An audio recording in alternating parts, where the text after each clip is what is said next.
Who's in the room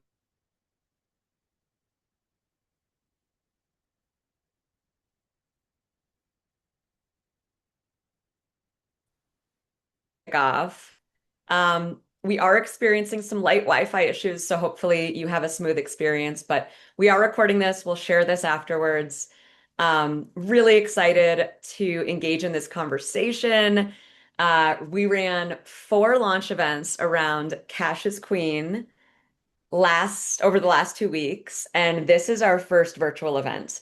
And I'm thrilled, not just with who's in the room, but to have met and connected with the fabulous executive Mimi Donaldson, who's now one of my soul sisters out in LA, who's going to be moderating today. I see Preethi's smile because Preethi got to meet her as well, y'all out in LA. And I just want to kind of premise this that yes, the book came through me, but it's like our collective stories and journeys. And there's so much beauty and brilliance. And so much of my conversation with Mimi, there was this deep resonance. If you weren't spiritual after this talk, you might start to be, but we've known each other many lifetimes. So, um, with that, maybe Mimi, if you want to share a little bit more of your background, and then, feel free to kick us off. Sure. I'm a speaker coach by trade, and I'm not going to be in that role today at all. Today, I am a hungry student interviewing. I have been on the stage for 30 years as a keynote speaker. And before that, I was in human resources. So all my topics were how to manage people. I am the least likely person to interview Natalie. And that book was my wake up call. I know I'm an older person, but I was raised by a doctor daddy who would have given away his doctoring. In our family, money was a necessary evil, emphasis on the word evil. So when I read Natalie's book, and I read it in the galleys before it was published. Oh my goodness. And that's going to be my ending message today is parents, teach your children well, because yeah, this is the world and it's how you have to operate in the world. I'm getting a heart. I'm getting a heart. So I'm here in LA and I've been coaching TED Talkers. Natalie has that in her future. And I've had my number 26 just got accepted at TEDx Duluth in February. So 26 clients since 2018 have been on that stage. So yeah, that's all about me. And when I met Natalie, it was instant love. And we have many explanations for that, but we don't need explanations. So shall I go with my first question? Yes, one other thing I want to add about Mimi, because I think it's important for context.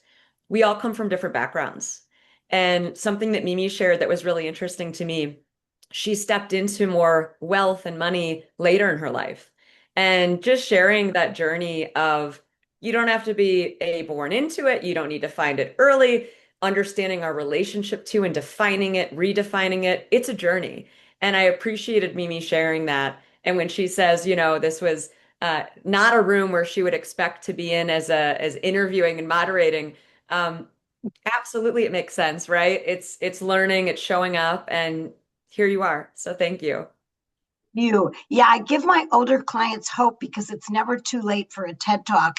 And I tell them I never made any money keynote speaking till I was in my 40s and actually made the most money keynote speaking, the highest fees from 50 to 65. So, hello, sometimes it takes gravitas and experience. And sometimes it doesn't. Sometimes you can start early like Natalie and know how to make money and play with money. So this leads us to my first question, Natalie, which I have not seen this cover yet, but you've got to show it. Tell us about the title and image of the cover. Okay, It's I love brilliant. this. I love this question. I'll hold it up again. Yes, look at that. Um, Cash is queen, and it's the queen of hearts, and there's two images on it. yeah. Love it. So it didn't start with this title. It didn't start with this image. I'll quickly share there was an experience going out to Las Vegas and playing in a cash game, meaning a poker game, alongside the World Series the other month. And in my former life, when I was in New York City trading derivatives and playing in poker games, that was a more regular scene for me. And I hadn't played poker in maybe 17 years, and I found myself in Vegas playing at a poker table. And it was like during a tournament, so kind of a big deal.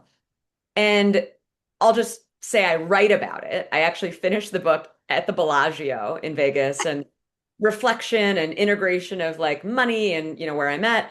But the poker tables were this magical experience, like truly magical, from the misogyny experienced to stepping into true power. I call it queen card energy. It was insane. Quad queens, four queens. I mean, queens left and right in the magic around me, these men, because it was mostly men, because that's the poker table, that's finance.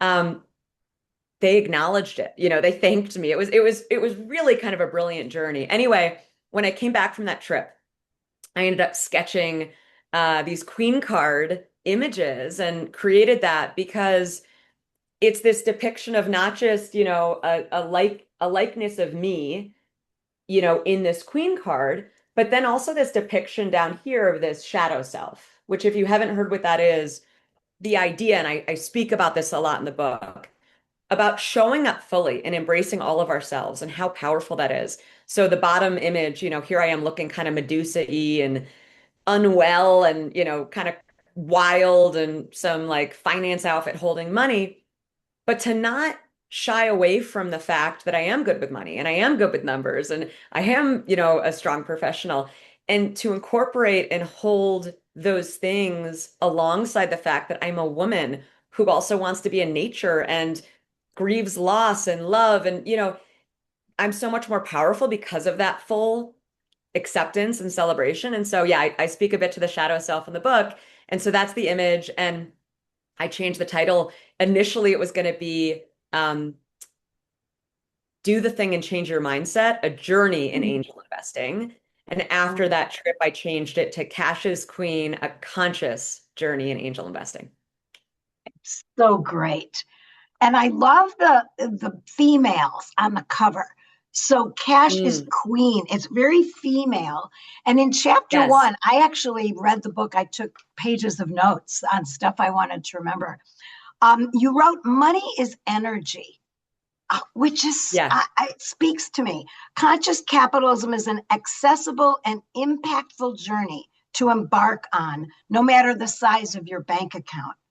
And I love Yeah. that because it's especially appropriate for women. The ability to navigate money and finances with confidence is your money mindset. And it influences how Yeah. you live and how you show up within the money driven world. So, Yes. yes, tell us, speak to money as power and Yeah. how women, especially, can redefine our relationship with it. Yeah. So you also touched on something as this was kicking off, which I also want to address, which is even the phrase cash is queen. In this book, I'm basically inviting you and encouraging you to reimagine a world where we as women are thinking of ourselves as the investor and the deal maker. The term or phrase cash is king is what is used in the industry. And the idea being, cash versus just having an investment, there's so much power in cash. But to reimagine that phrase, cash is queen, and even in the book, I use she, her as the depiction of who the investor is, right? I want us Yes. thinking we as women are stepping into this power and the mindset of that. How do you show up and how do you view yourself in relation to and with money and money flow?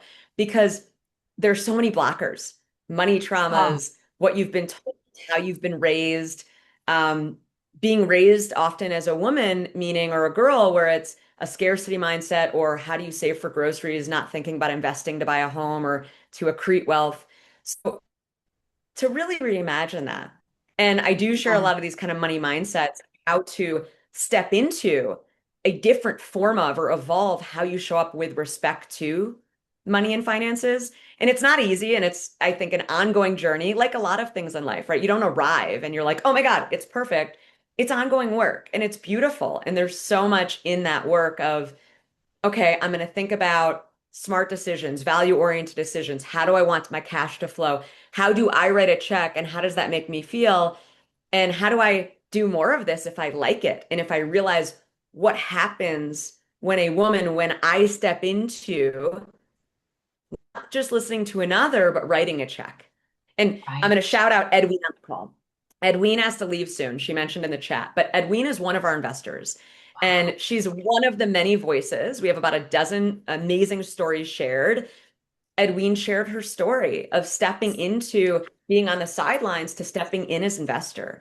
And it's so powerful. And again, it's not just me. Yes. I do share a lot of thoughts, but there's other stories that kick off these chapters of this great transformation that can take place by stepping in as check writer and her sharing, being on the sidelines because the men didn't invite her in. And we're not man-hating here. We're just speaking to, what sometimes happens when you look different, when you're not, the same gender maybe or the same, color of skin as the team, that you're under. Um, and she Yeah. redefined what that was. I'll mute that phone.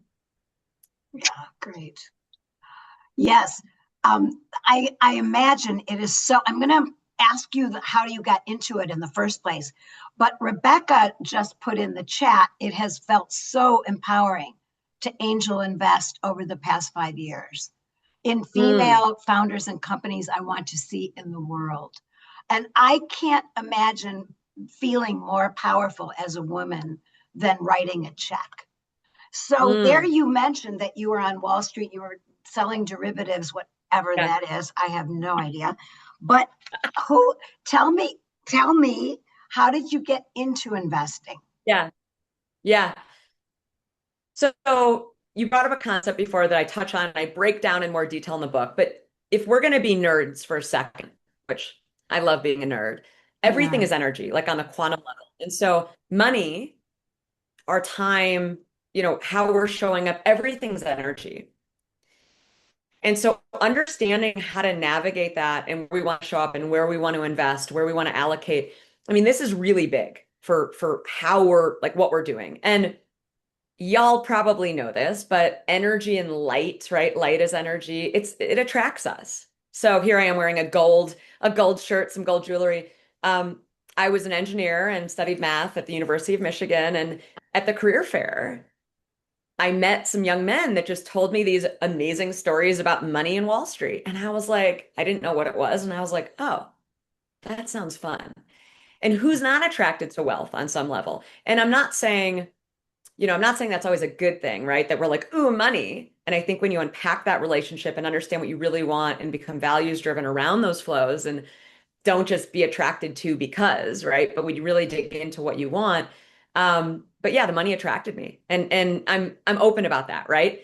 And I'm really glad that I also figured out, hey, this path, this track and trajectory, it's not something I want to continue to invest in and be. I don't want to be the people around me. I don't see fulfillment. I don't see, true happiness. I don't see, evolution of self and skills and all these things. Um, but yeah, the Wall Street thing was a wild experience. And it also allowed me to navigate into new skills that I could full circle bring back and step back into investing in a much more meaningful way. So I'm really thankful, for that experience, but it was also really, really tough. And if you've touched finance in that realm, we don't give you a caveat that there's some financial trauma shared in the beginning of the book or, Wall Street trauma. But Mhm. at a book launch last week, a woman in a nice way, she kind of laughed and said, "Oh, you stirred up some Wall Street trauma for me." But, if we don't face, I'm not saying you need to face your trauma, but there's beauty and growth and reflection in stepping into and evolving through this stuff as well. So I'm happy to share the stories. Well, I'm thrilled because you're the first person, the finance person who knows finance that I have Yeah. met that has a spiritual base. And you always talk Mm, about alignment with values. I've worked yeah. with some guys who have Wall Street experience, and they have nothing, they are not even going to say the word spiritual. It's Yeah. kind of like it's not even said. It's kind of an Yeah. either or. And what I loved about your book is that you align with values. And I have a lot of TED talkers, and we're talking Yeah. about leadership with values, not control. There's a difference. And so I love that we talk about the alignment with values and integration of Sure. self. I Yeah. have not heard that from money people ever. Yeah. Yeah. It's a really interesting one. I think all of us in our lives, I think like the thread that I will say has become very meaningful and feels like what's the opposite of existentialism? Finding yourself, like finding the thing in life that drives you. Um, Her True North. I wrote a song called Her True North, that thing within you, um, deeply held values. I think I have come to the realization of the more we can show up and find out who we are, what we deeply want, desire, what we want to bring in the world, maybe it's legacy and all these things. I think that we show up completely differently. And to me, there are spiritual layers to that. It could be Mm. somebody refinding Catholicism, Judaism, right? It doesn't have to be just spiritual in nature per se, but spirit and connection to the world around us. It's really beautiful, and it allows me to show up on a much deeper, more influential level and in a way that's much more fulfilling. And so, yeah, I think once you uncover those kinds of things, I don't think there's a going back. You don't get back into the Mm. chrysalis or um, like once you're out, you're out, right? You don't grow backwards. And so for me, the spiritual journey and the enlightenment of dancing with death, experiencing deep losses in my family, experiencing deeper levels of self, that just grows and builds and encourages me to maybe further evolve my value set and how I invest. Whereas if somebody Ah, maybe is just focused on money, if they're just focused on money, they may just focus on risk reward. And I don't want to say anything bad about that, but I will say I'm grateful and I feel that it's much more powerful and beautiful and fulfilling when you overlay the fullness of your lived experience and your values on top of how you flow your money. so does this influence how you invest today? Yeah. Absolutely. And so the book is really interesting, right? It's angel investing and it's so much more too. It's the journey of and just kind of finding that soul and having gratitude for this experience. But I do talk about spirit throughout, maybe not exactly in those words of this is spirit, but you'll see. You'll Mhm. experience it. But yes, I talk about different investments and allocations I made. Earlier investments after my Wall Street days, when I was early in angel investing, when I was doing it before I had as deeply rooted and held values and wisdom as I have today, it was more about risk reward. And I didn't know how much I deeply cared about, culture, Mm. team. I'm sure on the surface, I wouldn't have invested if I thought somebody was a bad person. But these days, I'm like, what do I want to see in the world? How is this going to impact people and women? Does the team truly invest in equity with regard to, folks on their team, on their cap table, meaning who else invests in their boardroom? And that's influential, not just in terms of how I'm showing up, but that also changes conversation and then even evolves and is something for them to reflect on. Because when our, for example, women-led angel group, is in the room and we're like, hey, that equity position looks off. Or how come your board is so white and male? Nothing against white male, but if you don't have other folks and other backgrounds in the room, you're missing something. And so really digging in and Yes. checkbox, but like how do people show up? What are their values? That's a part of how I invest today. And it feels really profound. Yeah. And you mentioned the masculine versus feminine energy Yeah. and embodying both. So, Yeah. what does that look like to you? And do you think it's a Yeah. big reason around navigating the financial position you're in today? It's such a good question. So, and I also want to address the phrasing integration of self too, because I Yeah. realize that not everybody has the same vocabulary. And by the way, this book is an invitation to step into something new or step up into something new. Um, so a lot of it breaks down words because if you don't have a familiarity or a framework, it's really hard to engage in conversation. And so hopefully this book also is an invitation for you to start stepping up and engaging more. Oh, Um, for me, it was a course. It yeah, was better than a course, yes. but it taught And me a lot of stuff. I want to address like integration of self, which is, Yeah. you know, we all go through a journey in life, right? Like from the womb to being born in this world and then being like, oh, this is who I think I am, or actually this is what I want. And I don't want this, and the idea, the integration of self is we have a lot of experiences and maybe a lot of selves. And I'm going to speak to the masculine and feminine, but I embrace these different versions of who I've been and who I am.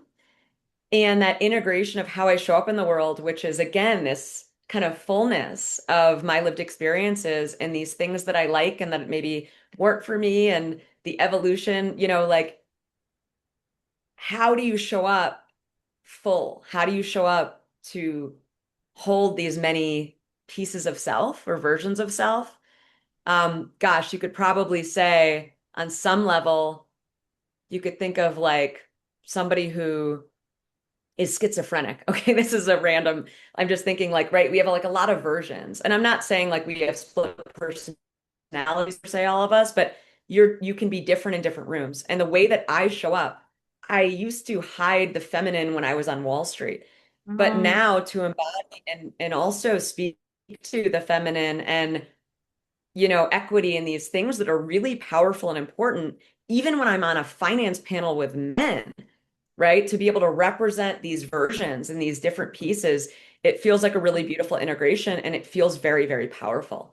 And I want to speak to the masculine and feminine, which Mimi asked about, because I believe we all have both energies.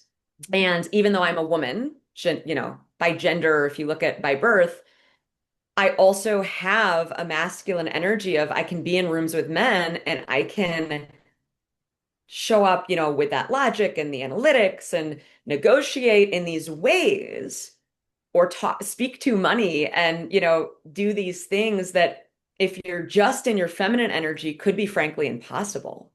And to recognize what energy you want to embody. And sometimes I feel I embody both.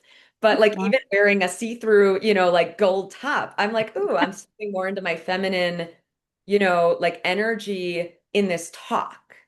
And even a simple thing like, wearing jewelry and like, being excited about what this is, there's a softening when I'm more in my feminine. And I mentioned a book that's really fun. It's a professional dominatrix who wrote it, Kasia Urbaniak. It's called Unbound. It's actually free on Spotify as an audiobook, but she speaks a lot to energy. And um, I think having gone through Wall Street, I love it. Look at Rebecca has it right oh there. my Amazing. gosh. Having gone through Wall Street and then expanding further into my feminine and like expression of energy, I think that might have been an easier thing to learn. Whereas if you're just in your feminine and then you want to learn how to do the Wall Street thing, like, frankly, I think that might be tougher. But the point is, you can explore in these other energies and other rooms. So you can think of it as skills. Every conversation, we're switching between speaking and listening. That's actually a play with masculine and feminine energy, whether or not you Mm, realize it. And what Kazuya says basically in this book, this idea of, and it's very real, the way you hold energy, whether you're inward or outward with your energy, you can basically move decisions and do some really interesting things with influence. But yeah, I think oftentimes the way the world works in professional settings, a lot of decisions, a lot of things happen in a more masculine way. And for women who figured out maybe how to navigate masculine energy, that can work. I'm not saying it's always right to be masculine only. And I'm a big fan of how do we embody and how do we step into what serves us, which doesn't always or shouldn't always look like the people before us. So I don't want to look like a white man doing it because I have a different lived experience and different views. But I think understanding what will serve us and how to be, when to be direct and when to be softer, I think there's so much there. So hopefully I oh, don't lose y'all on that. yeah, it's interesting. You went from there and you can you recall your first investment? Was it fabulous? Was it great Yeah. success in the beginning?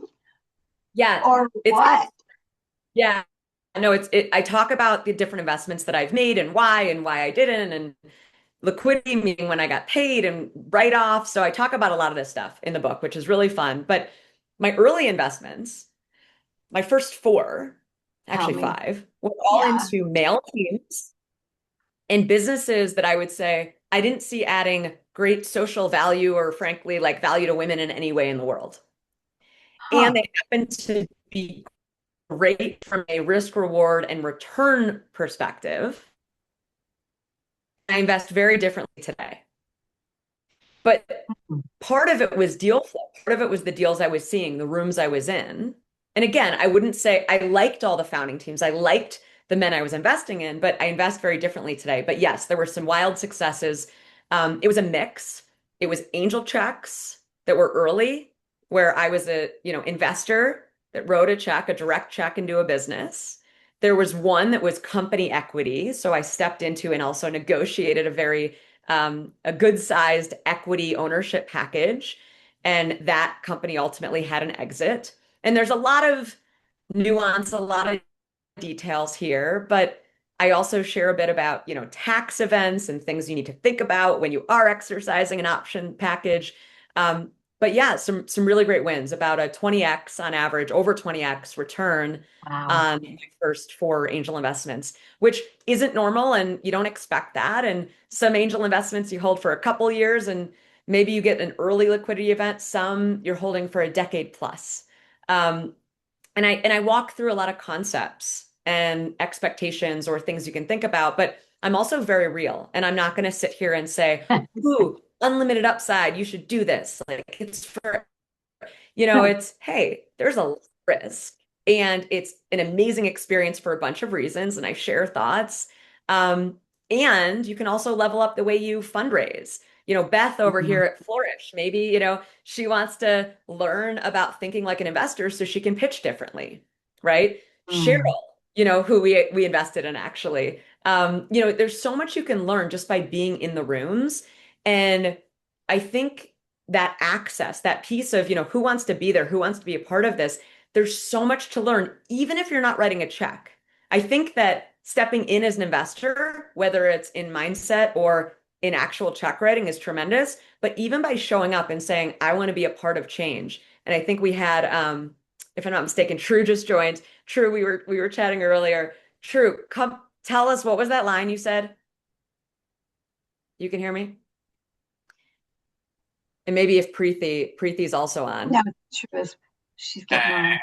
Natalie. The slogan for my company is called Shift the Culture, or is Shift Shift the the Culture. culture. Shift the culture. And that, right? Shift the How we're culture. showing up. How we're showing up. Shift the culture. Shift the narrative. Shift it all, right? We've been in a world with inequity. We've been in a world where you see what happens with private funding flows, who's getting funding. And yeah, I love that. So thank you. And I love the way you honor yourself and women collectively. In the later chapters, it's being specific about what investments that you're becoming the person that you wanted to see Mhm. women be. And Yes, to yes. me, the reason I love sports so much, and I've written a couple of books on it, is that it's the great meritocracy because numbers are numbers. Yeah. Numbers don't lie. Yeah. And so, given another background, I probably would have been a financial person because I love the objectivity and the black and white of numbers. Sure. And but to honor women, do you invest in women's companies or how do you Yeah. do that? Yeah, I mean, I would say in terms of investing and what I look for, what we look for as a group, we're predominantly women, all are welcome. We're big on inclusivity and belonging. But we're unapologetically, we show up saying these are rooms where we'll talk about all of it, menstruation, menopause, all of it, because we also want, the world to change for women in our experience. Um, yeah, I think sorry. Clearly, this has been a day for me. Remind me, what was that? Remind me what the question was. I got It all was excited. about honoring yourself and Honoring women yourself. Yes, collectively and how you invest. You in the look at investing. women-owned businesses. Wow. Yeah. So I think it's like what we look for, it's not a mandate, meaning we don't have to invest in one single thing. It's not outside capital, it's our money. It's Right. our money. And what that means is, I have a fun mock check here I'll hold up. We're writing the check, right? And so at the end of the day, I don't have to report back and be like, oh, well, we said we were going to do this when we took your capital. It's what we want to invest in. So when we have women say, oh, wow, you have a wearable device that's going to increase bone density and osteopenia, all the hands went up with interest. Where in rooms of men, they might have been like, oh, is that needed? You can lift weights. Really, you want women later in life to be lifting heavy weights? That's not, it's so recognizing we are investing in what we want to see in the world, which we've invested in a lot of women. We sometimes invest in men that are doing incredible things. Oftentimes their patient populations are women. I'll give you an example. Mustafa at Aztec Diagnostics, who wonderful human, early on in the conversation was sharing with us. Edom, feel free to say hi because you were all about Aztec Diagnostics. Early on, he told us how incredible his, mother was and his upbringing. And it's UTI diagnostics, urinary tract infection, which happens to, impact more women. And it's patient sensitivity to antibiotics and, better patient treatment care there. And, when we invested in Mustafa, we're like, there's no question. Like, it doesn't have to be women on that founding team. Yes, we love investing in women and we know the stats that are atrocious around women getting funding. And we've invested in incredible men too. So that's an example, but we love investing in women. Yeah. So, do you have any key criteria that you seek in order to write an angel check? Yeah.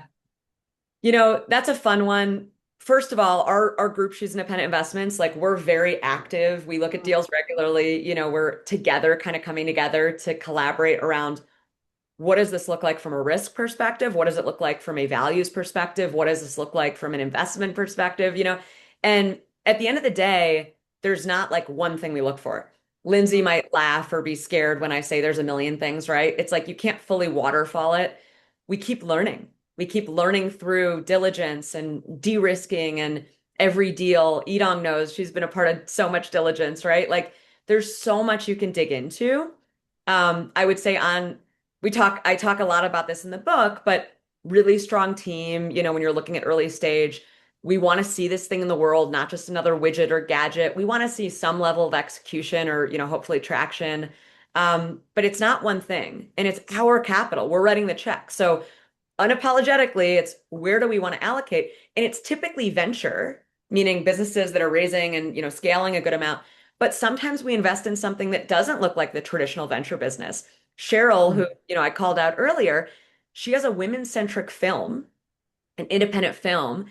Wow, talk about influence. More women on the big screen, right? Because we all know, or maybe we don't know, but a lot of times when you watch movies, men are the big roles, men are the ones that are speaking, and you have these like token women or folks of other backgrounds, and they're not voiced and celebrated. It's not their story. And so when Cheryl and Yana shared what they were up to, we were like, yeah, it's not a typical venture deal, but we want to invest. And it felt really beautiful. And then we got to see more recently this amazing launch, pre-release, I would say, screening. Um, Right.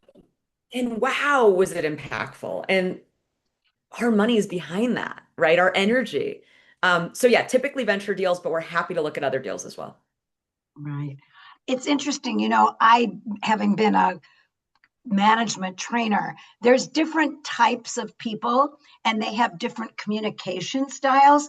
Do you Yeah. find that investors have different, like, I just wanted to think of the audience, if they were to be kind of investor, what would Yeah. their style be of Yes. investing? So that's a really interesting one. First of all, She's Independent has folks that are new investors, some that are more seasoned. But the idea is collectively we can come together and have so much beautiful intelligence. I have a background that's Wall Street. I have a background that's New York City and San Francisco, and now I'm here in Boulder, Colorado. And what I love, emphatically love, we have all different folks in our group. We don't have a group think Silicon Valley or, Wall Street only like group. Because what happens when you're group think or you do it just like the people before you is things don't change. And frankly, it's not as fun. Um, and so what we attract in terms of the deal flow, what we attract or what we find and what we invest in, it's a reflection of this beautiful diversity of our different backgrounds, communication styles, expertise, right? Dan Lee, one of our members who led diligence on one of these recent deals, her leading diligence on that, and then Dr. Edong leading diligence on another deal, both of their unique styles come into play as deal leaders, right? Or if Preeti wants to run a screening call. And so we're bringing this unique experience and values, all these things to the table. So I think the way it comes together, it's a really, kind of beautiful texture of brilliance that you don't always see because if people are just looking at the numbers, I think they're missing something. And I'm a numbers person. And I'm also a soulful, spiritual person who cares about the qualitative and cares about other things outside of just numbers. And I That's bring that what to flips my investment. that that's what flips Yeah. me out about you. I love that. Yeah. And you, because you talk about boundaries and balance and being unmasked, and Yeah. you say a lot, I show up as Mm, myself. And I just, yeah. and so how has this impacted this professional journey and investment journey Yeah. as a journey from beginning to now? Gosh. I want to flip that a little bit. I love that. Yeah, What I would say is how it impacts the world around me because it right. is so gratifying for me. I call this soul medicine, what we do in terms of how I invest and how we invest. She's independent. I want to bring up an example. At a launch event the other week, uh, a Black woman came up to me and said, the way that you shared was so different and unique from other investors. She said, Mm, you saw me and you met us. You didn't speak at me or over me. And that right there, right? How do we show up? Are we bringing others with us? Are we working with and alongside in partnership? Are we evolving together? And just because somebody's like, "Oh, I want to have good values," or I want to feel good, like how are they showing up? And I will say this journey of mine, which is, uncovering further values and showing up to like celebrate and even bring family members we've lost through mm. having them here in spirit with me and alongside my money flows with me, like it changes everything. It changes my cadence of speech and my thoughtfulness and my reflection and how I allocate capital and allows me to meet others and see others in a deeper way. Wow. Yes, yeah, you're kind of the human face of money. And money is how the makes the world go round, as the song says. Yeah.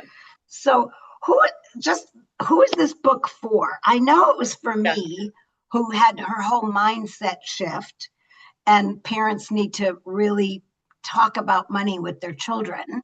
Yeah. But is it for new angels? Is it for Yeah. people who have some background? What about founders? Yeah. Honestly, and this sounds maybe wild to say, I think it's for everyone. When we started She's Independent, I was told that wanting to serve multi-generational women didn't work and that there needed to be an ICP, ideal customer profile, of like, smaller. And I said, no, Really? I want to serve all women. I want to serve young women. I want to serve women that are retired. And there's a brilliance of that kind of showing up fully. And I'm not saying it's easy the way we operate. She's independent, and I talk about it in the book, right? We're very heart forward and values driven and led. But it's so beautiful. And even going back to the cover, right? Like this book's for the person that's just spiritual and like just in their feminine energy and doesn't yet know about their masculine or the money. It's for the woman who's just in her masculine and has made money, but like doesn't know how to show up around money with respect to values. It's for, folks that are just interested in hearing about the investing or hearing about spirituality. I know that sounds wide, but I think it really changes both like money mindset and some basic financial knowledge and skills and transcends also to speak to some of these more sophisticated concepts that together we can step into more change and influence and shift the culture around who's getting funded, how companies That's are funded, how you think about capital. Well, talk about shifting the culture. In the TED Talks that I get people ready for, they're not, it's all about community and kindness and all. And what I see your uh, purpose in the world is you in this book, when with your angel investing, make it okay to have money. Mm, It makes it okay. It's yeah, not just greed and hate associated with money. It's yeah. power and nurturing and culture and navigating differences between us and actually team building around money. Yeah. So Yeah. I want to thank you for that because I've always had it in my mind as a different world. Yeah, no, I love that reflection. And it's not just my story. Excuse me. That was my mom like jumping in my throat who we lost when I said that. Yeah, it's somebody wrote, Rebecca It's wrote, it's okay to have money. Yeah, it's what our you do with it that makes yeah, an impact. Yeah. exactly. It's our collective stories and journeys and like what do we want to see in this world? And money is influence. Money is power, right? And if we're not Yeah. exercising that, then and I talk about agency. I speak to discernment a lot in this book. If you don't know what your values are, if you don't know where you want the money to flow, you're not stepping into that agency. And stepping into the agency to say, I'm not going to flow my money to this or this big box retailer like Target, excuse me, where, like the values aren't there, right? They pulled back Mm. spend from and, campaigns around, say, Black women and Mhm. businesses because of the political environment. Like when you step into your power and your influence with respect to where your money flows, that changes everything. Women are 85% of consumer spend globally. 85%. So even if you're not angel investing, where are you shopping? What are you doing with your capital? Wow. And if you know where you want to flow it, that will change your environment and it change the way you show up. Hmm. Do you have anything more that you want to add, or did you want to take any questions from the group? Let's do questions. I loved this. I think we touched on a lot of great concepts. So thank you for the fun moderation. Oh, I'm just so used to not moderating. I'm used to being interviewed. So this has been wonderful for me. So if anyone wants to come off mute or drop something in the chat, feel free. Reflections also are welcome, whatever Oh, feels good. Alexandria wrote a wonderful reflection. She wrote the grief net framework you just described, bringing our dead loved one along on our journey of using our money to show up. Love this, Mm, especially since my dead loved one was the entrepreneur, investor, impact minded money thinker. thank That you so just much for touched my sharing. heart, Alexandria. Yeah, Yeah, that, and it is my grief season right now. And I have never thought of it that way. And like mm, you put words and language to something that I think I know internally and wholly, but hadn't used as a fully expressed like thought. So I really love that. I think I'm going to hold that yeah. as Nice. another way of like, again, bringing him along with me in using. And we talked a lot about that when he was, Earthside, like that using like the power of money and that, you know, money is not bad. A lot of the topics you were talking about. Yeah. So it's very much something on my mind right now. So thank you for Yeah, that. and thank you. And something I want to share, like I'm in my grief season too, so you and I can just get together and cry a little bit. Grief, by the way, is love. Like let that flow, like your money, flow it in good ways. Absolutely. But my mom, who never stepped into, her financial influence and autonomy, the fact that I inherited a bit from her and that her money now flows with mine, like she is right here doing it. And it feels so powerful and so beautiful. And just, yeah, recognition of how and what that means. And some people might inherit money and feel really bad about it, right? Because there's the grief associated, but there are ways that you can reinvent and, evolve your relationship and your perspective with how you show up and what you do with anything, but money as an example of that, where again, I talk about this in the book, but basically everybody has money trauma, whether you have it or not. But by understanding how do you want to redefine that relationship, or how do you want to step into a way that it will serve you, and flow in ways that you want, it really changes a lot. Beautiful. Doctor, did you have a question?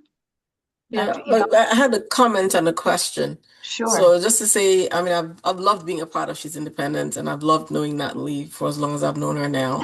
And I mean, I think and I'm glad she wrote this book.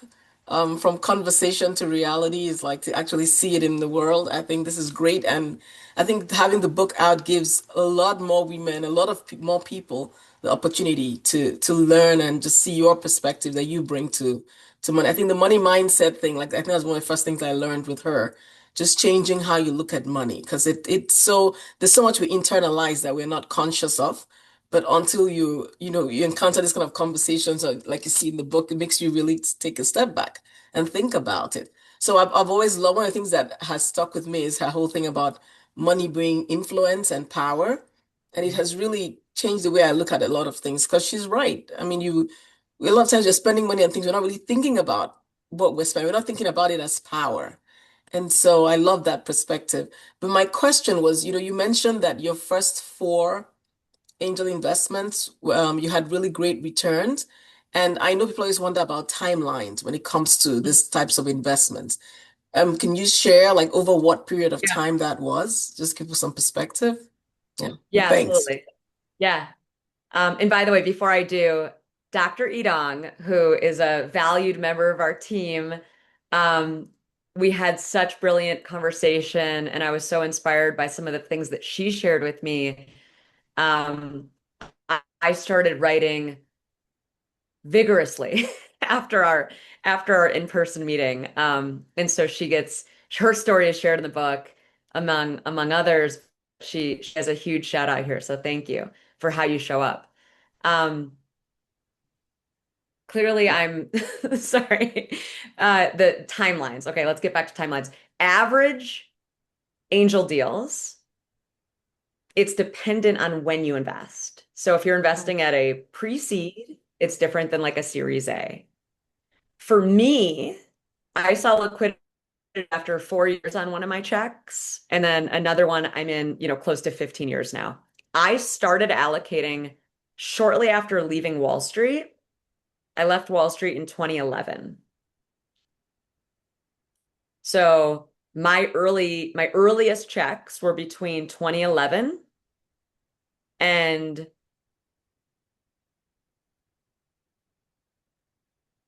I guess the company equity one that we're talking about, that would have been like 2016.